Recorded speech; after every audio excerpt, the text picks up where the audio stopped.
Very good morning, welcome to Raj news. నేను విజయ్. మొత్తంగా నిన్న కేటీఆర్ చేసినటువంటి వ్యాఖ్యలే తెలంగాణ వ్యాప్తంగా, ఇంకా తెలంగాణ వ్యాప్తంగా అన్న కంటే రెండు తెలుగు రాష్ట్రాల్లో తెలుగు ప్రజలందరినీ కూడా కొంత ఆకట్టుకున్నాయి. అంటే ఆయన వ్యాఖ్యల చుట్టే ఈరోజు రాజకీయం మొత్తం కూడా తిరుగుతోంది. అసలు ఎందుకు ఆ వ్యాఖ్యలు చేశారు, ఇప్పటికిప్పుడు ఆ వ్యాఖ్యలు చేయాల్సినటువంటి అవసరం ఏముంది, కేవలం ఒక రాజకీయ అలర్ట్ కోసం, అంటే వాళ్ళ పార్టీకి సంబంధించి ఫోకస్ అటువైపు మళ్ళాలని ఏమైనా చేస్తారా, ఇటువంటి విమర్శలు కూడా వస్తున్నాయి. అసలు మొత్తంగా ఆయన చేసినటువంటి వ్యాఖ్యలు ఏంటి, దీంతో పాటుగా మిగిలిన రాజకీయ అంశాలకు సంబంధించి, అటు కేంద్ర అంశాలకు సంబంధించి మరింత లోతైన విశ్లేషణ అందించేందుకు మా పొలిటికల్ ఎడిటర్ అరవింద్ కొల్లి గారు సిద్ధంగా ఉన్నారు. Good morning sir. Good morning. Yes sir, నేను అన్నట్లుగా కేటీఆర్ వ్యాఖ్యలకు సంబంధించి ఆయన హైదరాబాద్ని యూనియన్ టెరిటరీకి చేస్తారు అనేటువంటి ఒక కామెంట్ చేశారు. దాంతోపాటుగా ఆయన చేసినటువంటి మరికొన్ని కామెంట్స్ ఏంటంటే, రాజ్యాంగం మార్చకుండా అడ్డుకునే శక్తి కేవలం బీఆర్ఎస్కు మాత్రమే ఉంది, అది బీఆర్ఎస్ ఎంపీలు గెలిస్తేనే సాధ్యమవుతుందని చెప్పారు. నాకు అసలు ఆయన మాట్లాడిన దానికి అసలు ఆ లాజిక్ ఏంటో అర్థం కాలేదు. హైదరాబాద్ యూనియన్ టెరిటరీ చేస్తే కేటీఆర్ కేసీఆర్ ముఖ్యమంత్రి అవుతారు కదా, యూనియన్ టెరిటరీకి కేంద్రపాలిత ప్రాంతానికి ముఖ్యమంత్రి అవుతారు కదా.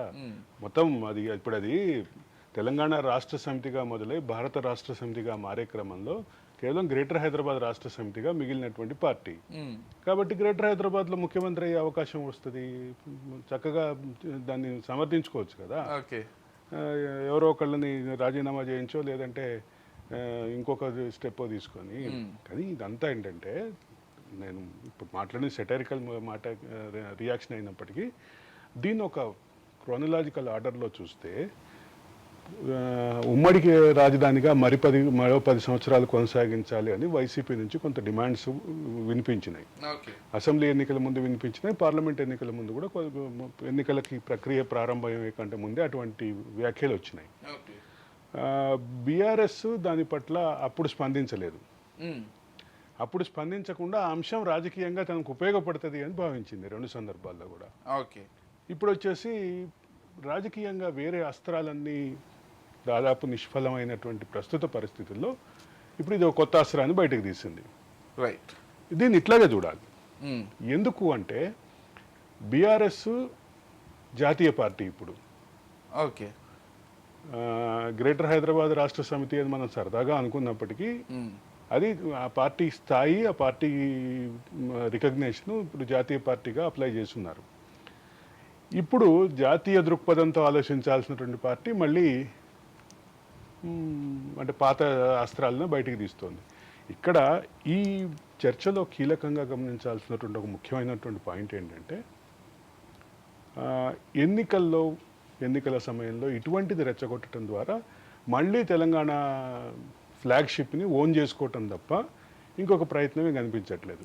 అసలు తెలంగాణ ఫ్లాగ్షిప్ని వదిలేసుకుని భారత రాష్ట్ర సమితిగా మారినప్పుడు మరి మేము తెలంగాణ హక్కుల పరిరక్షణ మాదే, తెలంగాణకి మొత్తానికి మేమే పేటెంట్ హక్కుదారులం అన్న మాట ఇంకెక్కడిది? There is no existence of that concept. Okay, కాకపోతే ఆ తెలంగాణని ఓన్ చేసుకునేటటువంటి క్రమంలో ఇప్పుడు మిగతా పార్టీలతోటి పోటీ పడుతుంది. అంతే తప్ప తెలంగాణ సమాజం నుంచి దూరమైనటువంటి పార్టీగా 2023 ఎన్నికల్లో ఆ పార్టీ రిజల్ట్ కనిపించింది.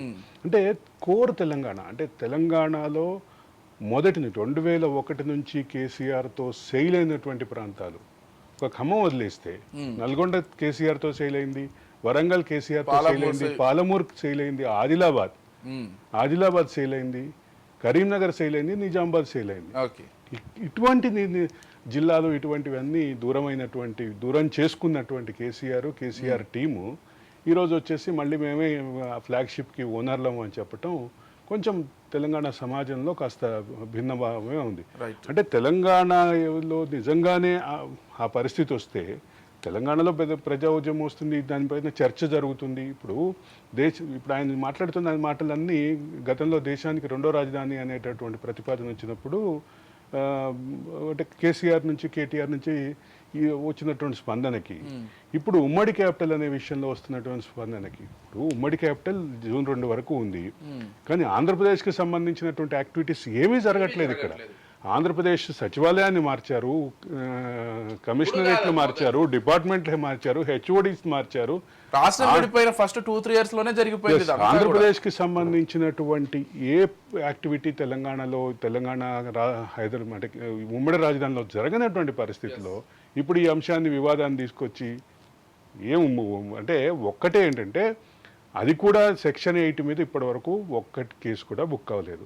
సెక్షన్ 8 అనేటటువంటి ఒక్క సౌలభ్యము, ఒక ఫెసిలిటీ మాత్రం గవర్నర్కి ఇచ్చారు.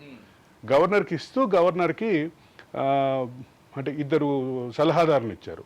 ఇప్పుడు ఆ సలహాదారులు ఉన్నారో లేదో కూడా తెలియదు ఇప్పుడున్నటువంటి గవర్నర్కి. అయితే ఇక్కడ ఈ క్రోనలాజికల్ ఆర్డర్లో చూస్తే మాత్రం ఎక్కడా దీనికి వాదనకి బలం లేదు. దీన్ని అడ్డం పెట్టుకుని కేటీఆర్ ఇది క్లెయిమ్ చేసుకోవటానికి కేటీఆర్ చేస్తున్నట్టు ప్రయత్నం. అంతే తప్ప ఇవాళ నిజంగానే దేశానికి 2వ రాజధాని చేస్తే వచ్చే సౌలభ్యం ఏంటి? ఇప్పుడు ఢిల్లీ ఢిల్లీ ఎన్సీఆర్ అంటారు, national capital region. Delhi NCR, పాత న్యూ ఢిల్లీ, ఓల్డ్ ఢిల్లీ కాకుండా ఢిల్లీ ఎన్సీఆర్ రీజియన్ ఏదైతే ఉందో దానికి కొన్ని ప్రత్యేక హక్కులు, ప్రత్యేక నిధులు, ప్రత్యేక సౌలభ్యాలు ఉన్నాయి. అటువంటిది ఏమైనా వచ్చి హైదరాబాద్కి బెనిఫిట్ అయ్యే అవకాశం వస్తే అందరం వెల్కమ్ చేస్తాం అందరం. కానీ దీనిపైన తెలంగాణ స్పిరిట్ ఉన్నటువంటి తెలంగాణ ఉద్యమకారులు ఏ రకంగా స్పందిస్తారు, తెలంగాణ సమాజం ఏ రకంగా స్పందిస్తుంది అనేది ఖచ్చితంగా చర్చనీయాంశం. కేవలం తెలంగాణలోనే కాదు, ఈ విషయానికి సంబంధించి దక్షిణ భారతదేశ వ్యాప్తంగా కూడా ఒక చర్చ నడుస్తోంది. దక్షిణ భారతదేశంలో 2వ క్యాపిటల్ గా ఒక పెద్ద సిటీని చేయాలి, హైదరాబాద్, చెన్నై, బెంగళూరు, ఈ మూడు ఉన్నప్పటికీ హైదరాబాద్ ఎక్కువగా ఈ రేస్ లో 3 బాగా ఉధృతంగా పోటీ పడుతున్నటువంటి విషయం వాస్తవం. ఇందులో కూడా హైదరాబాద్ కి కొంచెం ఎక్కువ స్కోప్ ఉందని కూడా చాలా మంది చెప్తూ ఉంటారు. అండ్ మరొక వ్యాఖ్య, ఇంతకంటే మించినటువంటి వ్యాఖ్య ఏంటంటే రాజ్యాంగాన్ని ఆలోచనలో బీజేపీ ఉంది, దాన్ని ఆపగలిగే శక్తి కేవలం బీఆర్ఎస్ ఉందని చెప్పారు. ఇదే బీఆర్ఎస్ అధినేత గతంలో నేను ఇది ఇంకొక ఫన్నీ కామెంట్. రాజ్యాంగాన్ని మార్చడం కోసమే పార్టీ పెడుతున్నా, నేను భారత రాష్ట్ర సమితి పార్టీ జాతీయ పార్టీగా మారుస్తున్నాను అని ఆ పార్టీ అధ్యక్షుడు స్వయంగా చెప్పారు. దీని గురించి చాలా పెద్ద రచ్చ అయితే అంటే దానికి ఆయన వివరణ ఇచ్చే క్రమంలో ఇంకా అంటే బుల్డోజ్ చేస్తూ ఆ వివరణ అంటే క్వశ్చన్ అడిగినటువంటి జర్నలిస్ట్ని కూడా టార్గెట్ చేసి మాట్లాడటం, ఇవన్నీ కూడా గతంలో చర్చలోకి వచ్చినటువంటి విషయాలే. అయితే ఇక్కడ నిజంగానే ఫన్నీ థింగ్, రాజ్యాంగాన్ని మార్చటం కోసమే అదే సందర్భంలో రాష్ట్రాల మధ్య నిధులకు పంపిణీకి సంబంధించినటువంటి అంశంలో అదే సందర్భంలో రిజర్వ్ బ్యాంకులో మూలుగుతున్నటువంటి నిధుల్ని దాదాపు 14 నుంచి 15 లక్షల కోట్ల మధ్యలో ఉన్నటువంటి నిధులన్నింటినీ బయటికి తీసుకురావడం కోసం పార్టీ పెట్టాను అని చెప్పుకున్నటువంటి బీఆర్ఎస్గా మారే టైంలో ఆ పార్టీ అధినేత చెప్పిన మాటలు ఇవి. నా మాటలు ఏం లేవు దీంట్లో, పూర్తిగా ఆయన చెప్పిన మాటలే. ఇటువంటి పార్టీ ఇప్పుడు మాట్లాడుతున్నటువంటి విషయాలు అయితే కొంచెం ఫన్నీగానే అనిపిస్తున్నాయి. దీనికంటే ఫన్నీ నాకేమనిపించింది అంటే, మేము రాజ్యాంగాన్ని మారిస్తే ఆపగలిగే శక్తి మాకు ఉందని చెప్పారు. వీళ్ళకి అసలు సింగిల్ డిజిట్ ఎంపీ సీట్లు వస్తాయా రాదా ఆ మాట మనం అనకపోయినా కానీ ఇప్పుడు ఆ మాట మనం మాట్లాడకపోయినా అంటే ఒకవైపు కాంగ్రెస్ ఏమో 14-17 ఉన్నాయి, బీజేపీ కూడా డబుల్ డిజిట్లు అంటున్నారు. తెలంగాణ రణక్షేత్రంలో ఇప్పుడు ఈ 17 నియోజకవర్గాల్లో ఎక్కడా ప్రభావశీలంగా కనిపించలేదు అని ఆ పార్టీ నాయకులే మనతోటి వ్యక్తిగత సంభాషణలో చెప్తున్నారు. నేను చాలా క్లియర్గా చెప్తున్నాను, ఆ పార్టీ నాయకులే వ్యక్తిగత సంభాషణలో చెప్తున్నారు మేము ఎక్కడా ప్రభావశీలంగా కనిపించట్లేదు అని. మెదక్ పార్లమెంట్ సీటు గెలుస్తాము అని ధీమాగా చెప్తున్న వాళ్ళు కూడా మెదక్లో, సిద్దిపేటలో తప్ప మాకెక్కడా బలమైనటువంటి సోర్స్ కనిపించట్లేదు అని వాళ్ళే చెప్తున్నారు. ఆ పార్టీ నాయకులే వ్యక్తిగత సంభాషణలో చెప్తున్న దాన్ని బేస్ చేసుకుని ఆలోచిస్తే మాత్రం ఈరోజు తెలంగాణ సమాజంలో, తెలంగాణ రణక్షేత్రంలో బీఆర్ఎస్ పాత్ర అనుమానాస్పదమే. అయితే ఇటువంటి పరిస్థితుల్లో నేను ఇందాకే చెప్పినట్టుగా ఇప్పుడు దీన్ని ఫ్లాగ్షిప్ ఓన్ చేసుకోవటం, అదే సందర్భంలో మాకు సరైనటువంటి సీట్లు ఇస్తే మేము చూపిస్తాం, మేము ఈ పక్షాన పోరాడతాం. హరీష్ రావు ఇంకో మాట మాట్లాడారు, మమ్మల్ని గెలిపిస్తేనే మీకు కాంగ్రెస్ ఇచ్చినటువంటి హామీలు కూడా అమలు అవుతాయి అని చెప్పి. ఇది ఒక పొలిటికల్ కంక్లూజన్. అంటే మేము బలంగా ఉంటే మేము ఇంకా బలంగా వాయిస్ వినిపిస్తాం, బలంగా వాయిస్ వినిపించి మేము అమలు చేయిస్తామని. కానీ ఒక ప్రశ్న వస్తుంది, 39 మంది ఎమ్మెల్యేలని గెలిపిస్తే సరే ఎంతమంది వెళ్ళిపోయారు ఎంతమంది ఉన్నారు పక్కన పెడితే 39 మంది ఎమ్మెల్యేలు గెలిపిస్తే మీ పార్టీ బీఆర్ఎస్ శాసనసభాపక్ష నాయకుడు శాసనసభకు రాడు. ఓకే. శాసనసభకు రాకుండా శాసనసభలో ప్రభుత్వాన్ని ప్రశ్నించకుండా ఎట్లా సాధ్యమవుతుంది? నిజంగానే సాధ్యం కాదు. అది ఒక ప్రశ్నార్థకం. Yeah right. ఇక దీంతో పాటుగా మరోవైపు అటు కర్ణాటకలో ఈరోజు రేవంత్ రెడ్డి ప్రచారం కూడా చేయబోతున్నారు.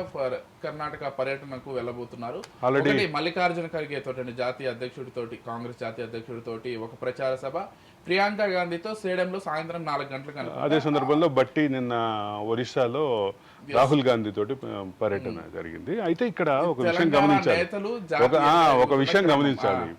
ఇప్పట్లో అధికారంలోకి రాము అని అనుకున్నటువంటి కాంగ్రెస్ పార్టీని అధికారంలోకి తీసుకొచ్చినటువంటి ఈ టీం ఏదైతే ఉందో ఆ టీం తెలంగాణ ఇప్పుడు జాతీయ స్థాయి రాజకీయాల్లో ఒక వ్యక్తులుగా, ఒక ఐకానిక్ లీడర్స్గా, ఒక క్రౌడ్ పుల్లర్స్గా మారారు. ఇది మనం గతంలో కూడా మాట్లాడుకుందాం. ఇంకొక విషయం చెప్పాలి, మొత్తం 40 మంది స్టార్ క్యాంపెయినర్స్ ఆంధ్రప్రదేశ్లో లిస్ట్ ఇస్తే దాంట్లో 15 మందో 16 మందో తెలంగాణ నాయకులు, తెలంగాణ మంత్రులు, ముఖ్యమంత్రి, తెలంగాణ నాయకులు 15-16 మంది ఉన్నారు. సార్ ఈ 15-16 మంది మీద కొంత విమర్శలు ఉన్నాయి. దీంట్లో కొంతమంది జగన్ గెలవాలని కోరుకుంటారని, కొంతమంది చంద్రబాబు గెలవాలని కోరుకుంటే ఈ వివాదం, ఈ అంశాలు చాలా మొదటి నుంచి ముందు నుంచి వ్యక్తిగతంగా ఉన్నటువంటి కనెక్షన్స్ అని అనుకుంటారు. కానీ రేవంత్ రెడ్డి మీద ఏదైతే అభిప్రాయం ఉందో, రేవంత్ రెడ్డి విశాఖ సభలో చాలా క్లియర్గా చంద్రబాబు మీద విమర్శలు చేశారు, పవన్ కళ్యాణ్ మీద విమర్శలు చేశారు. అదే సందర్భంలో జగన్మోహన్ రెడ్డి మీద షర్మిల ముఖ్యమంత్రిగా చేసే బాధ్యత నాది అని చెప్పి కూడా చెప్పారు. ఈ మొత్తం చర్చలో అసలు ఇప్పుడు ఇటువంటి అభిప్రాయాలకి ఎక్కడ తావులేదు. సరే అదే సందర్భంలో జాతీయ స్థాయి స్టార్ క్యాంపెయినర్లుగా ఎదగటం మాత్రం తెలంగాణ కాంగ్రెస్కి మంచి రోజులు వచ్చినట్టుగానే భావించాలి. ఎందుకంటే తెలంగాణ కాంగ్రెస్లో ఇంత ప్రభావశీలంగా కనిపించేటటువంటి టీం ఏదైతే ఉందో, ఇప్పుడు నిన్న రేవంత్ రెడ్డి కూడా పలు దఫాలుగా వివిధ సందర్భాల్లో నిన్న అంటే విలేకరుల సమావేశంలో కూడా చెప్పారు, మేము మొత్తం ఒక టీం లాగా పనిచేస్తున్నాం, ఈ టీంని విచ్ఛిన్నం చేయడానికి ఇటు బీజేపీ అటు బీఆర్ఎస్ ప్రయత్నాలు చేస్తున్నాయి, కానీ మేమంతా ఒక టీంగా ఉన్నాం, నేను ముఖ్యమంత్రిని కావచ్చు, నాతో పాటు ఉన్నటువంటి సీనియర్లను కూడా కలుపుకొని పోతున్నాను, అదే సందర్భంలో ఒక బలమైనటువంటి టీమ్గా ఎమర్జ్ అయ్యామని ఆయన చెప్పారు. అయితే ఈ మొత్తం దీంట్లో జాతీయ రాజకీయాల్లో స్టార్ క్యాంపెయినర్లుగా ఎదగటంతో పాటు అంటే నాట్ ఓన్లీ రేవంత్ రెడ్డి దాదాపు నాకు తెలిసి 10-12 స్టేట్స్లో ప్రచారానికి పిలిచారు ఆయన. ప్రధానమంత్రి సొంత రాష్ట్రానికి కూడా వెళ్ళి ప్రచారం రాహుల్ గాంధీ పోటీ చేస్తున్న నియోజకవర్గంలో కూడా రేవంత్ రెడ్డి ప్రచారం చేస్తారు, స్టార్ క్యాంపెయినర్ గా ఉన్నారు. కేరళ నుంచి మొదలు పెడితే గుజరాత్ వరకు ప్రతి చోట రేవంత్ రెడ్డిని ప్రచారానికి పిలుస్తున్నారు. ఎందుకు అంటే ఇప్పట్లో తమకు అధికారం సాధ్యం కాదు అన్నటువంటి తెలంగాణ రాష్ట్రంలో అధికారంలోకి తీసుకురావటం, అదే సందర్భంలో 3వ స్థానంలో అంటే గత నెలలో జరిగినటువంటి ఉప ఎన్నికల్లో కానీ ఎక్కడ 3వ స్థానంలోనే నిలిచినటువంటి పార్టీని అనూహ్యంగా అధికారంలో కూర్చోబెట్టడం తోటి టీంకి బాగా అంటే ఈ మధ్య నేను బాగా గమనించింది ఏంటంటే డీకే శివకుమార్ కి మంచి మాస్ ఇమేజ్ ఇటు దేశవ్యాప్తంగా కూడా వచ్చింది కర్ణాటక విజయం తర్వాత. దాన్ని మించి రేవంత్ రెడ్డి అదే చెప్తున్నారు అనేది చాలా నేను చెప్పబోతున్న అంశమే మీరు చెప్పారు కాబట్టి విజయ్. అయితే ఒక విషయం గమనించాల్సిందంటే డీకే శివకుమార్ ముఖ్యమంత్రి అవుతాడు అని అందరూ అనుకున్నారు, కానీ అనూహ్యంగా సిద్ధరామయ్య పేరు వచ్చింది. దానికి కొన్ని సామాజిక సమీకరణాలు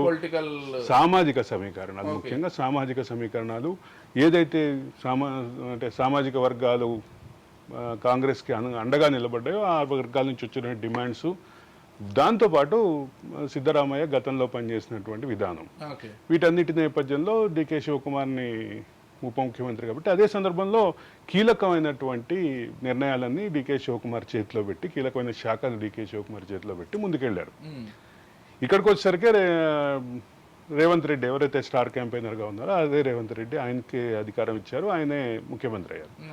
ఈ రెండింటి మధ్య తేడా ఏంటంటే స్టార్ క్యాంపెయినర్గా మారే క్రమంలో కాంగ్రెస్ పార్టీకి రేవంత్ రెడ్డికి పర్సనల్ ఇమేజ్, దాంతోపాటు ముఖ్యమంత్రి పదవి కూడా ఒక బలమైన సోర్స్గా ఉంటుంది.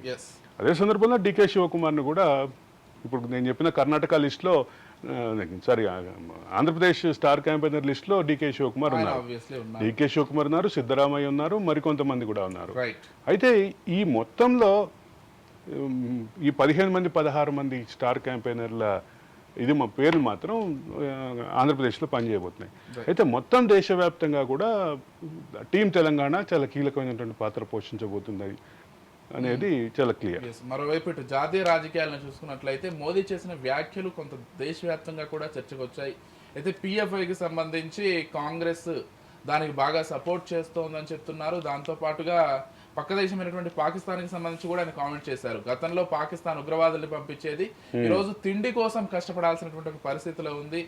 అంటే ఈ 10 ఏళ్లలో పాకిస్తాన్ అటువంటి స్థాయిలో ఉంటే మనం ఎటువంటి స్థాయికి ఎదిగాం, జీడిపిలో ప్రపంచంలోనే టాప్ 5లో ఉన్నాం, 3కి వెళ్తున్నాం. అంటే భారతదేశాన్ని పాకిస్తాన్ని పోల్చే క్రమంలో భారతదేశంలో ఇంతవరకు ఒక్కసారి కూడా సైనిక తిరుగుబాటు జరగలేదు.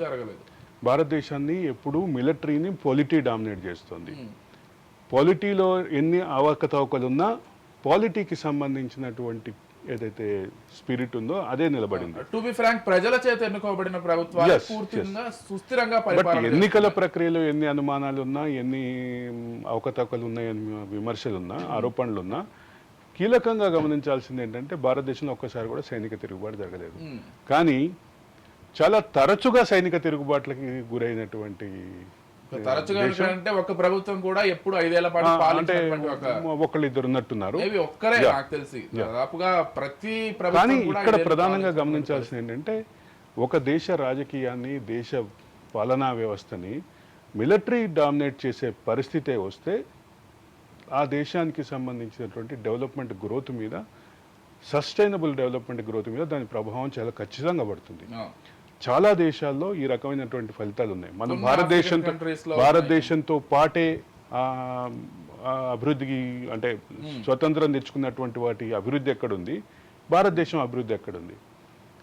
ఈ క్రమంలో చూస్తే మీరు చెప్పినటువంటి కొన్ని ఆఫ్రికన్ కంట్రీస్లో చాలా తరచుగా ఇదే రకమైనటువంటి పరిస్థితి ఉంది. అక్కడ ఉన్నటువంటి పేదరికం కానీ, అక్కడ ఉన్నటువంటి జీడిపి కానీ చాలా తక్కువగా ఉంది, పేదరికం చాలా ఎక్కువగా ఉంది. అంటే నిత్యావసర వస్తువులకి కూడా ఇబ్బంది పడేటటువంటి పరిస్థితుల నుంచి ఇక ఇండస్ట్రీ, ఇన్ఫ్రాస్ట్రక్చరు, మిగతావన్నీ అంటే వేరే దేశాల కంపెనీల చేతిలో ఉన్నటువంటి పరిస్థితి అక్కడ. ముఖ్యంగా చైనా, భారత్ వ్యాపారస్తులు, వ్యాపార సంస్థలు దాన్ని కంటిన్యూ చేస్తున్నారు. ఇది పరిస్థితి. కాబట్టి మొత్తం మీద గమనించాల్సిన అంశం ఏంటంటే పాకిస్తాన్ని మోడీ పోల్చేటటువంటి క్రమంలో Pakistan you can't compare orange and apples అంటారు కదా, ఒక సామెత, ఇంగ్లీష్ సామెత ఉంది. అట్లాగే భారతదేశం పూర్తి ప్రజాస్వామికమైనటువంటి దేశం, పబ్లిక్ సెక్టార్ అద్భుతమైనటువంటి పెర్ఫార్మెన్స్ ఇచ్చినటువంటి దేశం, ఇన్ఫ్రాస్ట్రక్చర్ లో పోల్చుకోవాల్సింది అమెరికాతోనో, యూకేతోనో, ఆస్ట్రేలియా, చైనాతో. భారతదేశం చైనాతో ఎందుకు పోల్చుకోవాలంటే 47లో మనకు స్వాతంత్రం వస్తే 49లో చైనాకి స్వాతంత్రం వచ్చింది. చైనాతోటి మనం పోల్చుకోవడానికి భౌగోళికంగా చాలా కారణాలు ఉన్నాయి. మనం చైనాతోటి పోటీ పడేటటువంటి పరిస్థితిలో ఉన్నాం ఇప్పుడు. చైనా ఆర్థిక వ్యవస్థ ఇబ్బందులు ఎదుర్కొంటుంటే భారత ఆర్థిక వ్యవస్థ స్టెబిలైజ్ అవుతుంది. ఈ రకమైనటువంటి పరిస్థితులు ఉన్నాయి కాబట్టి అంటే టెక్నాలజీ విషయంలో భారతదేశానికి ఒక పెద్ద అసెట్ ఏంటంటే టెక్నాలజీ. భారతదేశానికి ఒక పెద్ద అసెట్ ఏంటంటే ఈ నాలెడ్జ్ ఉన్నటువంటి యూత్.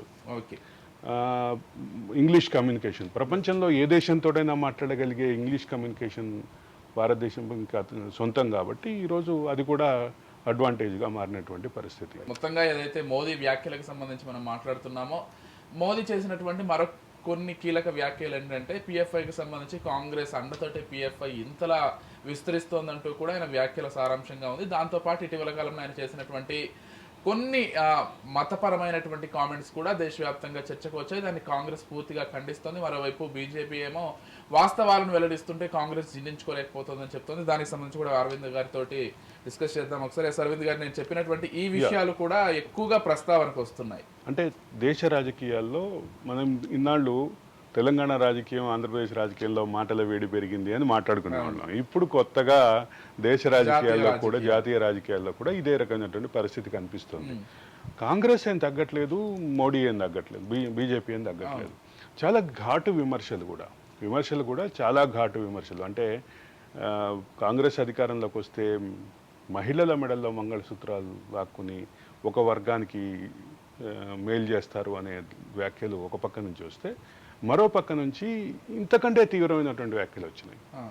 అంటే ఎప్పుడు మౌనమునిగా చెప్పబడేటటువంటి అంటే మన్మోహన్ సింగ్ కూడా ఈసారి రాజకీయపరమైనటువంటి వ్యాఖ్యలు, తీవ్రమైనటువంటి వ్యాఖ్యలు చేస్తున్న విషయం గమనించాలి. ఖర్గే, రాహుల్ గాంధీ, ప్రియాంక గాంధీ, నిన్న జయరాం రమేష్ కూడా ఒక ఘాటైనటువంటి విమర్శ చేసినట్టు పరిస్థితి. అదే సందర్భంలో మధ్యలో శ్యామ్ పిట్రోడాకు సంబంధించినటువంటి వ్యాఖ్యలకు సంబంధించిన దుమారం మనం మాట్లాడుకున్నాం. అయితే ఈ మొత్తం చర్చలో కీలకంగా ఉన్నటువంటి వ్యక్తులు, అంటే వీళ్ళకి సంబంధించిన అంశాలు ఇప్పుడు జాతీయ రాజకీయాల్లో హాట్గా మారినాయి. ఇంకో పక్క short shooter Revanth Reddy enter కాబోతున్నారు, జాతీయ రాజకీయాల్లో కీలకమైనటువంటి కామెంట్స్ చేయబోతున్నారు. ఆయన ఇక్కడ కూర్చునే జాతీయ రాజకీయాల్లో చాలా సూటి వ్యాఖ్యలు చేశారు. ఒక టీవీ షో సందర్భంగా చాలా ఘాటైనటువంటి విమర్శలు చేశారు. వీటన్నిటిని చూసి మనకి ఇప్పుడు కనిపిస్తుంది ఏంటంటే, మాటల దాడి జాతీయ రాజకీయాల్లో కూడా చాలా పెరిగింది. మాటల దాడి పెరగడంతో పాటు ఎక్స్చేంజ్ ఆఫ్ వర్డ్స్ కూడా, విమర్శలు ప్రతి విమర్శలకు దాడి కూడా బాగా పెరిగింది. ఇది జాతీయ రాజకీయాల్లో జరగటం కొత్త కాకపోయినా చాలా కాలం తర్వాత జాతీయ రాజకీయాలు కూడా ఈసారి బాగా వైబ్రెంట్గా కనిపిస్తున్నాయి. ఒక పక్క కాంగ్రెస్ యొక్క పర్ఫార్మెన్స్ పెరిగింది అనే వాదన ఒకటి వస్తోంది. దీన్ని బేస్ చేసుకునే కాంగ్రెస్ యాక్టివ్ అయింది, కాంగ్రెస్ సీట్లు కూడా పెంచుకోబోతుంది అనేటటువంటి డైరెక్షన్ వస్తుంది. అదే సందర్భంలో కాంగ్రెస్ ఏం చెప్తుందంటే, కాంగ్రెస్ వేణుగోపాల్ కానీ మిగతా నాయకులు కానీ చెప్తున్న మాట ఏంటంటే, ఉత్తర భారతదేశంలో బీజేపీ బలహీనపడింది అనేటటువంటి వాదాన్ని ముందుకు తీసుకొస్తున్నారు. ఆ ముందుకు తీసుకొచ్చే క్రమంలో దక్షిణ భారతదేశం మీద మోడీ కాన్సన్ట్రేట్ చేస్తున్నాడు, జాగ్రత్తగా ఉండాలి అని దాదాపు అన్ని దక్షిణ భారతదేశంలో ఉన్నటువంటి అన్ని శాఖలకి క్లియర్గా కాంగ్రెస్ నుంచి ఇన్స్ట్రక్షన్స్ ఉన్నాయి. ఇప్పుడు ఈ పరిస్థితుల్లో రాజకీయంలో ఏం గమనించాలి? సో కాంగ్రెస్ నిజంగానే బలపడుతుందా లేదా పక్కన పెడితే, కాంగ్రెస్ యొక్క ప్రభావం, కాంగ్రెస్ యొక్క యాక్టివ్నెస్ అయితే క్లియర్గా పెరిగింది. అదే సందర్భంలో బీజేపీ మూడోసారి అధికారం కోసం ఖచ్చితంగా ప్రయత్నిస్తుంది. అదే సందర్భంలో చెప్పేది ఏంటంటే, ఉత్తర భారతదేశంలో మాకు ఉండాల్సినటువంటి ఓటు శాతం, సీట్లు ఎలాగో ఉన్నాయి. ఆ పాయింట్కే వస్తున్నా. మా దగ్గర ఉన్న స్టెబిలైజ్డ్ ఓటు బ్యాంక్ని మేము కాపాడుకుంటూనే మేము ఇక్కడ మా ఓటు బ్యాంక్ పెంచుకుంటున్నాము అని. అందుకు తెలంగాణను ఒక ఉదాహరణగా చూపిస్తున్నారు. తెలంగాణలో మేము బాగా యాక్టివ్ అయ్యాం, ఇప్పుడు మెజారిటీ స్థానాలు మేము గెలవబోతున్నాం అనేటటువంటి ధీమా ఇచ్చేటటువంటి ప్రయత్నం చేస్తున్నారు. తమిళనాడులో వాళ్ళకి ఒక ఇద్దరు స్టార్ క్యాంపెయినర్లు ఉన్నారు. ఒకళ్ళు అన్నామలై అయితే, ఇంకొకరు మన మాజీ గవర్నర్ తమిళిసై సౌందరరాజన్. వీళ్ళిద్దరూ అక్కడ స్టార్ క్యాంపెయినర్లుగా ఉన్నారు. వీళ్ళిద్దరు స్వయంగా పోటీ చేస్తున్నారు. కోయంబత్తూరు నుంచి అన్నామలై పోటీ చేస్తున్నారు, అలాగే చెన్నై సౌత్ నుంచి తమిళిసై సౌందరరాజన్ పోటీ చేస్తున్నారు. ఇటువంటి రాజకీయ వేడి ఒక పక్కన ఉంటే, కేరళ రాష్ట్రంలో కూడా తమకు కనీసం గట్టి సీట్లు సంపాదించాలని కేరళలో కూడా ఉధృతంగా ప్రయత్నం. కేరళలో కూడా కొంత సానుకూలమైన వాతావరణం కనిపిస్తుంది. అయితే కర్ణాటకలో ఆల్రెడీ గతంలో అధికారంలో ఉన్నారు కాబట్టి ఇప్పుడు గణనీయమైన సీట్లు. ఆంధ్రప్రదేశ్లో ఎన్డీఏ కూటమిలో భాగంగా 6 సీట్లు పోటీ చేస్తున్నారు. కనీసం అక్కడ గణనీయమైన స్థానాలు సొంతంగా పొందుతాం. మొత్తం మీద కూటమిలో అంటే అమిత్ షా కుమారుడు చేసినటువంటి వ్యాఖ్యలు కూడా గమనించాలి. అమిత్ షా కుమారుడు చేసినట్టుగా చెప్తున్నటువంటి వ్యాఖ్యలు, ఆ వ్యాఖ్యలు నేను క్రాస్ చెక్ చేసుకోలేదు. అమిత్ షా కుమారుడు చేసినట్టుగా చెప్తున్న వ్యాఖ్యల్లో అయితే గణనీయమైనటువంటి ఎంపీ స్థానాలు మేము ఆంధ్రప్రదేశ్ నుంచి పొందబోతున్నామని చెప్పినటువంటి మాట. 25లో గణనీయమైన స్థానాలు దాదాపు వాళ్ళ అంచనా ప్రకారం 16 నుంచి 21 వరకు స్థానాలు వస్తాయి ఎన్డీఏ కూటమికి అనేటటువంటి ధీమాలో ఉన్నారు. ఈ మొత్తంలో తెలంగాణ దగ్గరికి వచ్చేసరికి, తెలంగాణలో ఇప్పుడు ఫోర్స్గా ఎమర్జ్ అయ్యి 2028 లోపే అధికారంలోకి రావాలి అనేటటువంటి భావం అయితే గట్టిగా కనిపిస్తుంది. ఇంకొక మాట ఏంటంటే, ఎక్కువగా బీజేపీ వర్గాలు చెప్తున్నటువంటి, బీజేపీ నాయకులు వ్యక్తిగత సంభాషణలో చెప్తున్నటువంటి మాటలు ఏంటంటే, 2028 వరకు కాకుండా 29 వరకు పార్లమెంట్ ఎన్నికలు కాకుండా 22-23లోనే 27లోనే పూర్తిగా జాతీయ స్థాయిలో ఒకే ఎన్నికకి సంబంధించినటువంటి జమిలీ ఎన్నికలకు సంబంధించినటువంటి ఇనిషియేటివ్ జరగబోతోంది. కాబట్టి ఇప్పటికే జమిలీ ఎన్నికల మీద వేసినటువంటి రామ్నాథ్ కోవింద్ కమిటీ కూడా సానుకూలమైనటువంటి రిపోర్ట్ ఇచ్చింది అనేటువంటి నేపథ్యంలో 28-29 వరకు ఆగకుండా 2 సంవత్సరాల ముందే ఎన్నికలు వస్తాయి. 2 సంవత్సరాల ముందే ఎన్నికలు వస్తే మొత్తం జమిలీ ఎన్నికల్లో తెలంగాణ మేము క్యాప్చర్ చేయబోతున్నాం అన్న ధీమా అయితే వ్యక్తిగత సంభాషణలో బీజేపీ నాయకులు. కానీ బీజేపీ అనుకున్న లక్ష్యాలను ఖచ్చితంగా 400 సీట్స్ ఏదైతే ఉందో దాన్ని సాధిస్తే మాత్రం ఇటువంటి నిర్ణయాలు ఇంకా చాలా ఉండబోతున్నాయని కూడా చెప్తున్నారు. దాంట్లో ఒకటి కాంగ్రెస్ కూటమి చేస్తున్నటువంటి విమర్శ, రిజర్వేషన్లకు సంబంధించి ప్రధాన విమర్శ. అంటే రిజర్వేషన్లని బీజేపీ అధికారంలోకి వస్తే, బీజేపీ ఏకపక్షమైనటువంటి అధికారం సాధిస్తే పూర్తిగా రిజర్వేషన్లు రద్దు చేస్తుంది అనేటువంటి మాట. అదే మాటని పలువురు రాజకీయ పార్టీల నాయకులు, పలువురు వ్యక్తులు కూడా దాన్ని బలంగా తీసుకెళ్తున్నారు. అయితే రేవంత్ రెడ్డితో పాటు అసదుద్దీన్ ఓవైసీ కూడా నిన్న అదే సబ్జెక్ట్ మాట్లాడారు.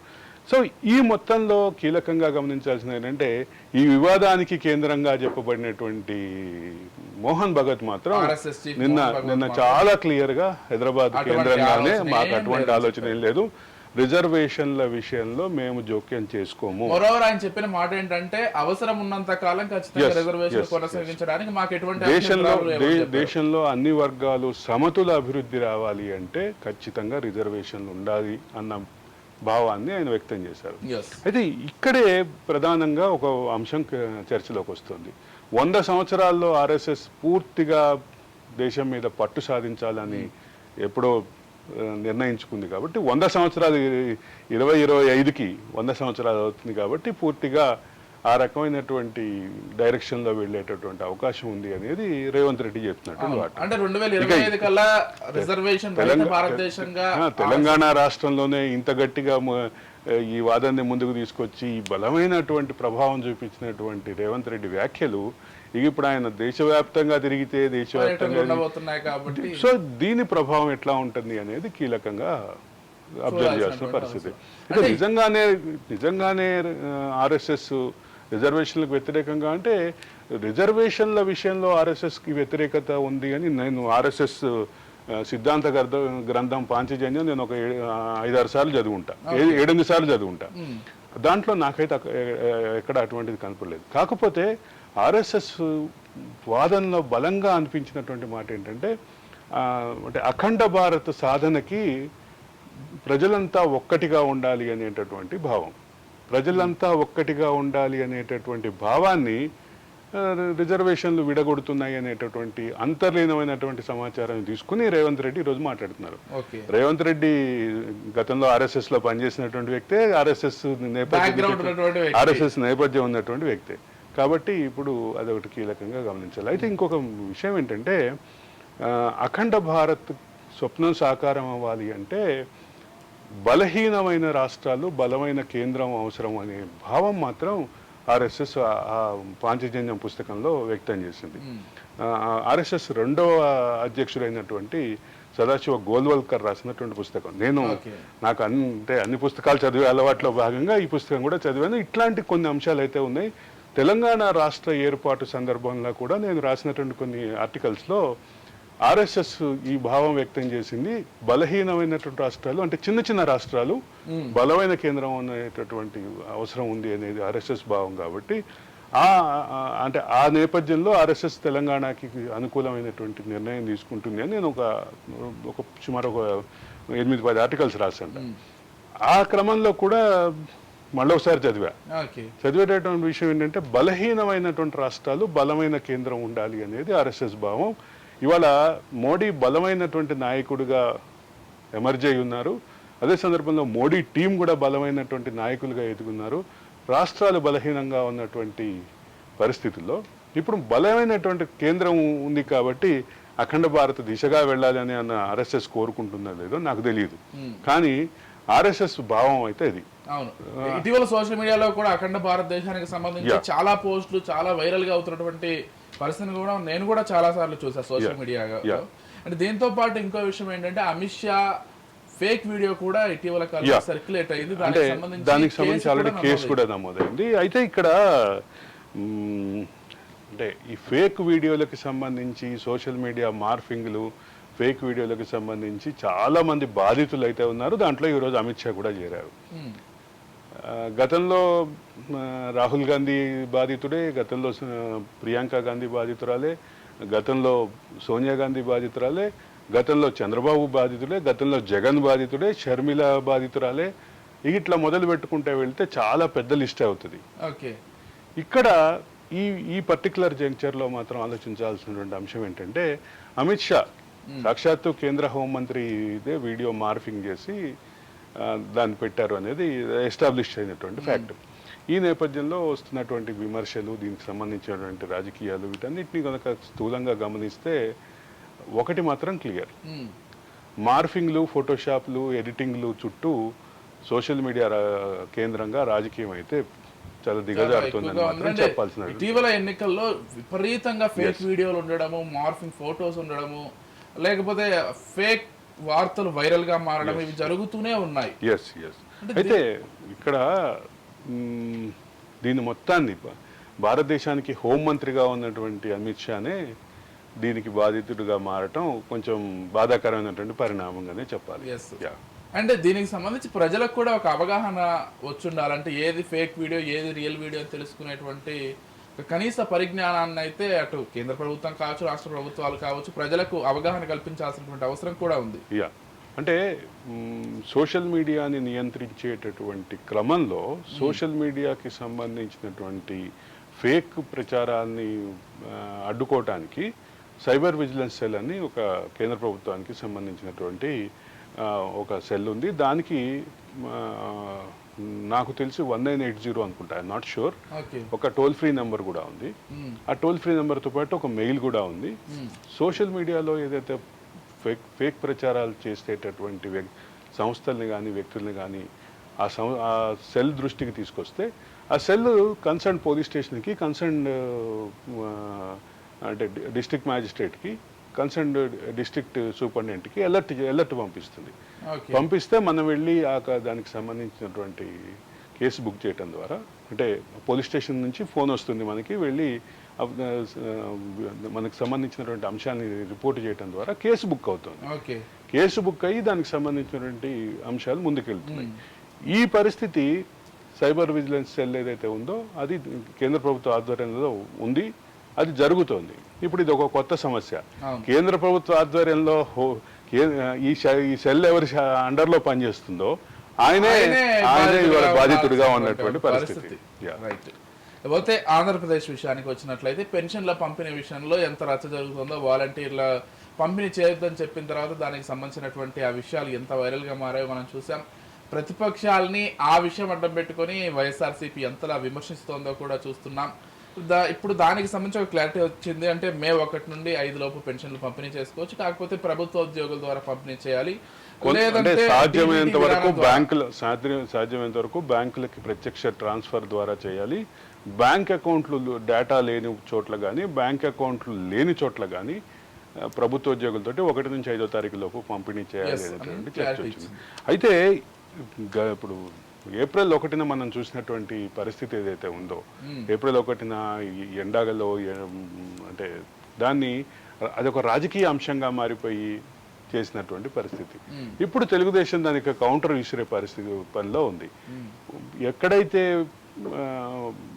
అంటే స్థానికంగా ఉన్నటువంటి బ్యాంక్ అకౌంట్లు లేనటువంటి ఇబ్బంది పడుతున్నటువంటి పెన్షన్ లబ్ధిదారులు ఉన్నారో వాళ్ళని తమ వాహనాల్లో తీసుకెళ్లి సచివాలయానికి తీసుకెళ్ళాలి అని మౌఖికమైనటువంటి ఆదేశాలు ఇచ్చినట్టుగా తెలుగుదేశం నాకైతే సమాచారం ఉంది.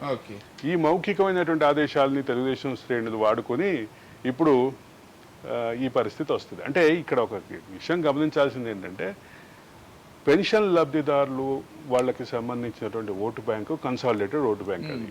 ఆ ఓటు బ్యాంక్ని క్యాప్చర్ చేయడానికి మరో పక్క నుంచి తెలుగుదేశం ప్రయత్నిస్తుంది. అధికార పక్షం తమ ఓటు బ్యాంక్ అనుకుంటుంటే మరో పక్క నుంచి ప్రతిపక్షం ప్రయత్నిస్తుంది. ఇప్పుడు అంటే వాళ్ళని పెన్షన్దారులని అక్కడ వరకు ఎవరు తీసుకెళ్తారు అనేటటువంటి చర్చ ముందుకొస్తే మాత్రం ఖచ్చితంగా ఆ, అంటే ఇక్కడ మళ్ళీ వాదాలు వివాదాలు అన్ని మొదలవుతాయి. ఇది ఎట్లా ఉంటుందో చూడాలి. ఇదైతే మాత్రం ఒకటైతే మాత్రం ఈ 1 నుంచి 5వ తారీఖు వరకు మాత్రం జరిగేటటువంటి పెన్షన్ల ప్రక్రియ మే 13వ తారీఖు జరిగే ఎన్నిక మీద ఖచ్చితంగా ఉంటుంది.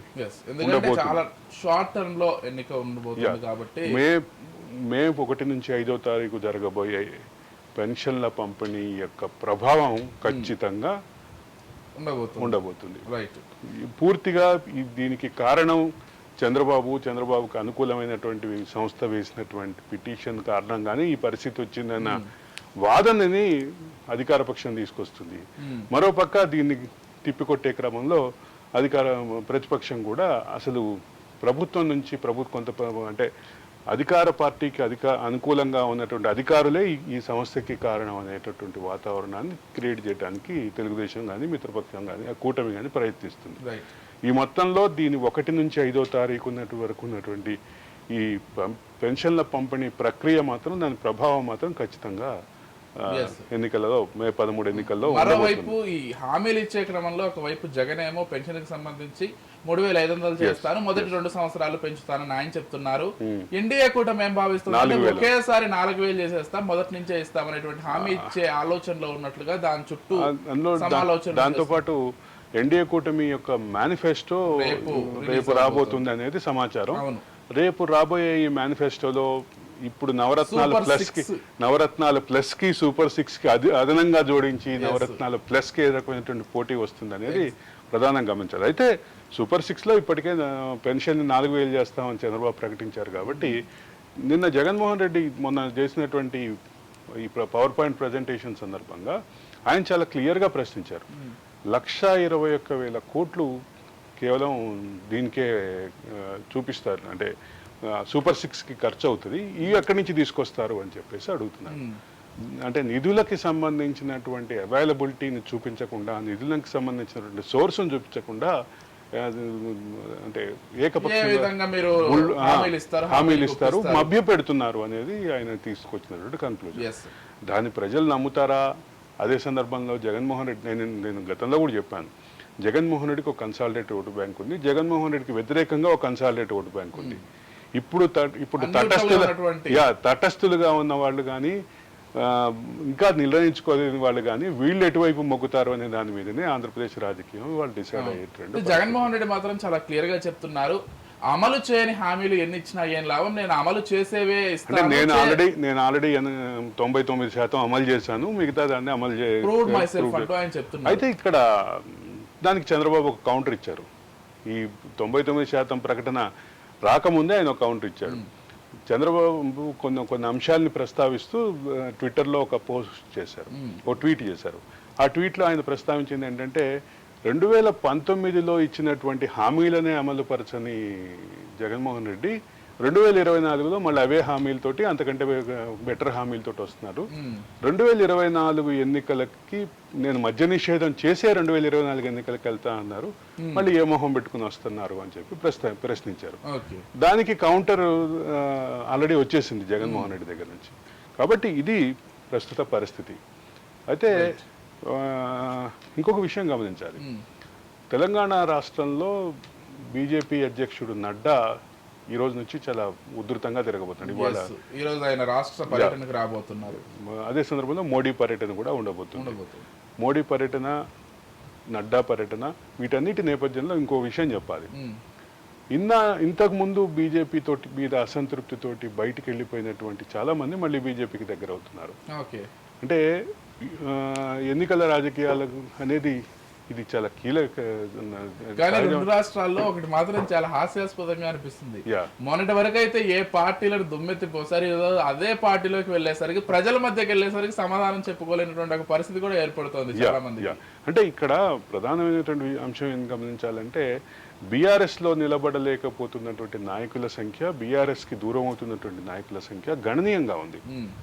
ఇప్పుడు ఒక కన్సిడరబుల్ లీడర్లు కానీ, ఒక considerable part of active politicians కానీ బీఆర్ఎస్లో ఇమడలేకపోతున్నారు, ఇమడలేక బయటకు వెళ్ళిపోతున్నారు. ఆ క్రమంలో వాళ్ళు బయటకు వచ్చిన తర్వాత గతంలో ఉన్నటువంటి పార్టీ అసోసియేషన్స్ని వీటన్నిటిని ప్రశ్నించేటటువంటి పరిస్థితి ఉంది.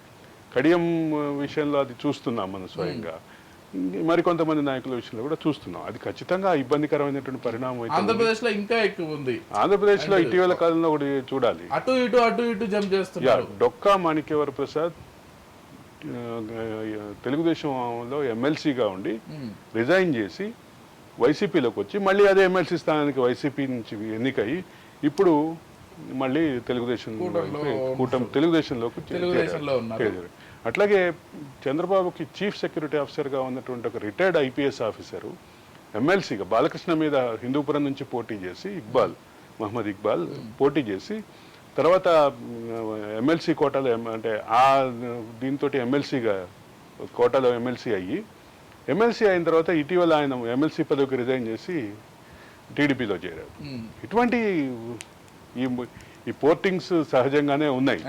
కాబట్టి వీటితో పాటు కడప రాజకీయం కూడా ప్రతిరోజు, అంటే మనం గతంలో కూడా మాట్లాడాం, అది మరింత రాజుకుంటోంది, వైబ్రెంట్ గా పొలిటికల్ వైబ్రేషన్స్ బాగా కనిపిస్తున్నాయి. పొలిటికల్ వైబ్రేషన్స్ కి కారణం ఏంటంటే ఆ కుటుంబంలో వచ్చినటువంటి విభేదాలు, ఆ కుటుంబంలో వచ్చినటువంటి అంటే పంచాయతీలు, అది మొత్తం కడప పార్లమెంట్ మీద బాగా ప్రభావం చూపిస్తుంది. మొన్నటి వరకు షర్మిల మాత్రమే ఎక్కువగా కామెంట్స్ చేసేది. ఈ 4-5 రోజుల నుంచి సునీత కూడా మొదలు పెట్టేసింది. అంటే సునీత మొదలు పెట్టడంతో పాటు ఇప్పుడు కొత్తగా ఏంటంటే సునీత సెటైర్లు వేస్తుంది. అవును, అవినాష్ రెడ్డి విషయంలో సెటైర్లు వేస్తుంది, జగన్మోహన్ రెడ్డి విషయంలో కూడా సెటైర్లు వేస్తుంది. చిన్న పిల్లాడు అని చెప్పే క్రమంలో జగన్ ఏదైతే చెప్పారో దానికి సంబంధించి చిన్న పిల్లాడు అయితే అసలు రాజ్యాంగం ఎంపీగా పోటీ చేసే అర్హత కూడా ఉండదంటూ అంటే ఆమె వేసిన సెటైర్ కూడా బాగా వైరల్ గా మారింది. 100% అది ఖచ్చితంగా వైరల్ గా మారింది. వైరల్ గా మారడంతో పాటు ఆయన చెల్లెలు చెప్పగానే వెంటనే మొహానికి ఉన్నటువంటి ప్లాస్టర్ తీసేయటం కూడా, అది దాని మీద కూడా సెటైర్లు బాగా వినిపిస్తుంది. జగన్మోహన్ రెడ్డి వీటన్నిటికీ అతీతంగా ఒక్కటే ప్రజలకి తనకు కన్సాలిడేట్ ఓటు బ్యాంకుని కన్సాలిడేట్ చేసుకుంటూ న్యూట్రల్ ఓటు బ్యాంకుని టార్గెట్ చేస్తూ ఆయన ఉధృతమైనటువంటి ఆయన చెప్పే మాట ఒకే ఒకటి, ప్రతి ఇంటికి లబ్ధి చేకూర్చా, నన్ను చూసి ఓటేయండి. దానికి తోడు చంద్రబాబు వస్తే ఇవన్నీ ఆగిపోతాయి. ఇది చాలా కీలకంగా. ఆయన గెలవడానికి ఏవేవో అబద్ధాలు చెప్తున్నారు, చివరి ఎన్నిక కాబట్టి ఆయనకి అబద్ధాలని చెప్తున్నారు అంటూ అంటే ఎట్టి పరిస్థితుల్లో అధికారంలోకి రావాలని ప్రయత్నం చేస్తున్నారు చంద్రబాబు. దాన్ని మనం బ్రేక్ చేయాలి. ఖచ్చితంగా మీ బిడ్డని, అంటే ఆయన నన్ను ఓన్ చేసుకోండి అని అడుగుతున్నారు. మీ బిడ్డని మీ అధికారంలోకి తెచ్చుకుంటే ఈ పథకాలన్నీ కొనసాగుతాయని కూడా చెప్తున్నారు. అవును, మరోవర్ నేను ఒక్కడినే అయిపోయా అనేటువంటి ఒక సెంటిమెంటల్ ఇమేజ్ ని ప్రజల్లోకి తీసుకెళ్లేందుకు బలంగా ప్రయత్నిస్తున్నారు, వెళ్తోంది కూడా మనం గమనించినట్లయితే. అంటే ఒక పక్క ఆంధ్రప్రదేశ్ రాజకీయాల్లో ఇప్పుడున్నటువంటి క్రౌడ్ పుల్లర్స్ అందరినీ కనుక చూసుకుంటే, క్రౌడ్ పుల్లర్స్ గా ఉండేటటువంటి చంద్రబాబు కానీ, క్రౌడ్ పుల్లర్ గా ఉండేటువంటి పవన్ కళ్యాణ్ కానీ, క్రౌడ్ పుల్లర్ గా ఉండేటువంటి లోకేష్ కానీ, జగన్మోహన్ రెడ్డి కానీ, వీళ్ళందరిలో కూడా వాళ్ళ సభలకి జనం రావట్లేదు. ఈ బాలకృష్ణ కూడా యాత్ర జరుగుతుంది. వీళ్ళెవరు సభలకి జనం రావట్లేదు అని చెప్పడానికి లేదు, సభలకి విపరీతంగా వస్తున్నారు. కానీ ఇవి ఓట్లుగా మారతాయా లేదా? ఇప్పుడు 2023 ఎన్నికల్లో ప్రతి చోట కేసీఆర్ సభ సూపర్ సక్సెస్ గానే జరిగింది. కానీ ఓటు దగ్గరకు వచ్చేసరికి కేసీఆర్ బిగ్గెస్ట్ ఎగ్జాంపుల్ గా ప్రజారాజ్యం పార్టీ ఆవిర్భావ సభ చిరంజీవి వెళ్ళిన దగ్గర, అంటే ఇక్కడ ఏంటంటే ప్రజారాజ్యం పార్టీని మళ్ళీ ఈ సబ్జెక్ట్ లో కంపేర్ చేయలేము, ఎందుకంటే ఇప్పుడు వీళ్ళందరూ అధికారంలో ఉన్నవాళ్ళు. ప్రజారాజ్యం వచ్చింది కాబట్టి నాకు ఇంకో విషయం గుర్తుకొచ్చింది. చిరంజీవి క్యాంపెయిన్ చేయబోతున్నారు ఒక 5 రోజుల పాటు అంటూ పృథ్వీ కామెంట్ చేశాడు. దీనికి సంబంధించి చిరంజీవి యాక్టివ్ పాలిటిక్స్ లోకి రాబోతున్నారు అనేటటువంటి సానుకూల సంకేతాలు అయితే ఆల్రెడీ వచ్చేసాయి. మీరు గమనించారా లేదో చిరంజీవితో పాటు మిగతా సినీ ప్రముఖులని జగన్మోహన్ రెడ్డి అవమానించారు అనే వాదనని ఈ గత 10-15 రోజులుగా చంద్రబాబు ప్రతి సభలోనూ ఎక్కడ ప్రస్తావిస్తున్నారు? ముఖ్యంగా ఉభయ గోదావరి జిల్లాల సభల్లో ప్రస్తావిస్తున్నారు. సో దాని అంశం ఏంటంటే చిరంజీవి తోటి సానుకూల సంబంధాలు నెలకొల్పుకోవాలనేటువంటి ఉద్దేశంలో కూటమి ఉంది. అయితే ఒకటి విషయం గమనించాల్సిందంటే ఆయన ఇంకా కాంగ్రెస్ సభ్యత్వానికి రాజీనామా చేయలేదు. మరోవర్ నేను అంటే గతంలో చిరంజీవి చేసినటువంటి వ్యాఖ్యలు కావచ్చు, ఆయన మీడియా ముందు మాట్లాడేటువంటి వ్యాఖ్యలు చూస్తే చిరంజీవికి పెద్దగా చంద్రబాబు పైన సానుకూల అభిప్రాయం ఉండదేమో అనిపిస్తుంది. కానీ తమ్ముడు ఆయన అభిప్రాయాన్ని మార్చాడేమో కూడా చూడాలిగా. మరోవర్ తమ్ముడి కోసం అభిప్రాయం అంటే కేవలం జనసేన పోటీ చేసేటటువంటి నియోజకవర్గాల్లో మాత్రమే ప్రచారం చేస్తారా అనేటటువంటి అంశం కూడా ఉంది. ఆ 21 నియోజకవర్గాలకి పరిమితమై ప్రచారం చేస్తారా అనేది కూడా ఉంది. సో దీనికి సంబంధించినటువంటి ప్రధానమైనటువంటి అంశం చర్చలో అదే చెప్పబోతున్నా. కానీ చిరంజీవికి అవమానం జరిగిందనే విషయం మాత్రం చంద్రబాబు గత 10-15 రోజులుగా ముఖ్యంగా ఆ ఉభయ గోదావరి జిల్లాలకు సంబంధించినటువంటి చిరంజీవి అభిమానులు ఎక్కువగా డెన్సిటీ ఎక్కువగా ఉండేటటువంటి ప్రాంతాల్లో మాత్రం ఖచ్చితంగా సామాజిక వర్గం అభిమానులు కూడా బాగా ఎక్కువ చిరంజీవి ఆ ప్రాంతాల్లో. కాబట్టి ఆ పర్టికులర్ అంశాల్లో మాత్రం చిరంజీవి గురించి ఓన్ చేసుకునే ప్రయత్నం అయితే చంద్రబాబు చేస్తున్నారు.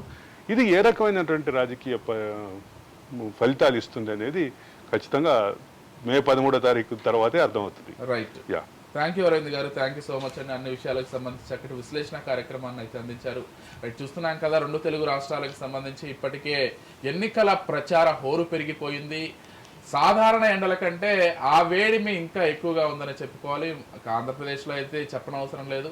ఎప్పుడు ఉన్నదానికంటే ఈసారి మరింత రాజకీయ వేడి ఉందని చెప్పుకోవాలి. అంటే ఎవరు గెలవబోతున్నారు అనేది కూడా అంచనా వేయలేని పరిస్థితిలో ప్రజలు ఉన్నారు, అటు రాజకీయ నాయకులు ఉన్నారని కూడా చెప్తున్నారు. మరోవైపు జాతీయ రాజకీయాలకు సంబంధించి కూడా మరింత హీట్ పెరుగుతోంది. ఇది వాళ్ళ special discussion. Keep watching Raj news.